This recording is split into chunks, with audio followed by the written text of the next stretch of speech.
તો આ તરફ અમરેલીમાં આફત જ આફત છે। ગુજરાતમાં મેઘરાજાનો વધુ એક રાઉન્ડ આફત આપનાર રહ્યો છે।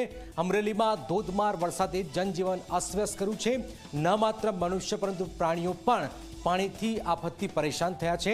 દરિયો પણ ગાંડોતર બનતા જ બોટે જળ સમાધિ લીધી છે।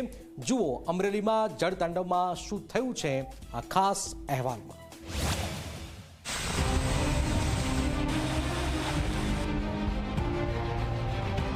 ચારે બાજુ પાણી જ પાણી, વચ્ચે ઉભેલા જંગલના રાજા। દ્રશ્યો છે અમરેલી જિલ્લાના। ગુજરાતનું ગૌરવ સિંહ પાણીની આફત સામે પરેશાન છે। સિંહ પાણીમાંથી નીકળવાનો પ્રયાસ કરી રહ્યો છે, પણ ક્યાં જવું તે પ્રશ્ન છે।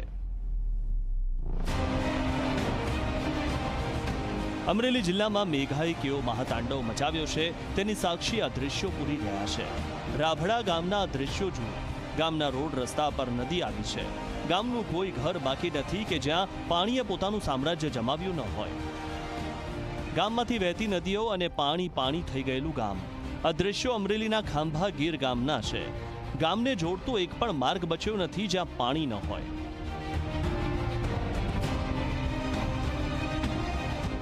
અમરેલીનો જીવાદોરી કહેવાતો ધાતરડી ડેમમાં પાણીની ભરપૂર આવક છે, જેના કારણે 10 દરવાજા ખોલવામાં આવ્યા છે।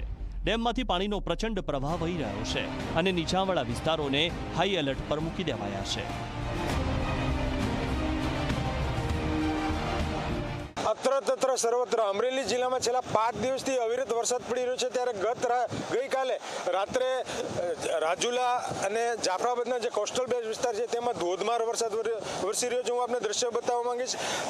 રાજુલાનો ધાતરવડી આ 2 ડેમ છે જેના 10 દરવાજા ખોલવામાં આવ્યા છે। નીચાણવાળા જે 9 ગામો છે તેને એલર્ટ કરી દેવામાં આવ્યું છે। વરસાદને લઈને જે અમરેલી જિલ્લાનું વહીવટી તંત્ર છે તે પણ અત્યારે સતર્ક બની ગયું છે। અમરેલીના ગ્રામ્ય વિસ્તારો જ નહીં, અમરેલી શહેરની પણ માઠી દશા છે। જુઓ આ દ્રશ્યો। મુશળધાર વરસાદથી અમરેલી શહેરમાં પાણી ભરાયેલું છે। ચારે બાજુ પાણી જ પાણી નજરે પડી રહ્યું છે।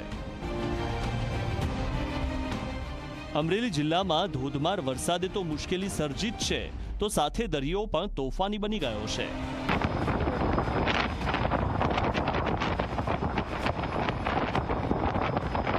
દરિયામાં ભારે કરંટ જોવા મળી રહ્યો છે, જેના કારણે છેલ્લા 20 કલાકમાં જ 4 બોટે જળ સમાધિ લીધી। જાફરાબાદની 2, રાજપરા અને નવા બંદરની 1 બોટ દરિયામાં ડૂબી ગઈ છે। માછીમારી માટે ગયેલા 11 ખલાસી લાપતા થયા છે, જો કે 7ને બચાવી લેવાયા છે। ચિંતાની વાત એ છે કે 50થી વધુ બોટ હજુ પણ દરિયામાં છે। ધારાસભ્ય અને સ્થાનિક વહીવટી તંત્રએ યુદ્ધના ધોરણે કામગીરી આરંભી છે। ભૂતકાળમાં ક્યારેય આવો કરંટ દરિયામાં એ લોકોએ નહોતો જોયો, અને એ કરતા આજે પાછો વધારે કરંટ છે।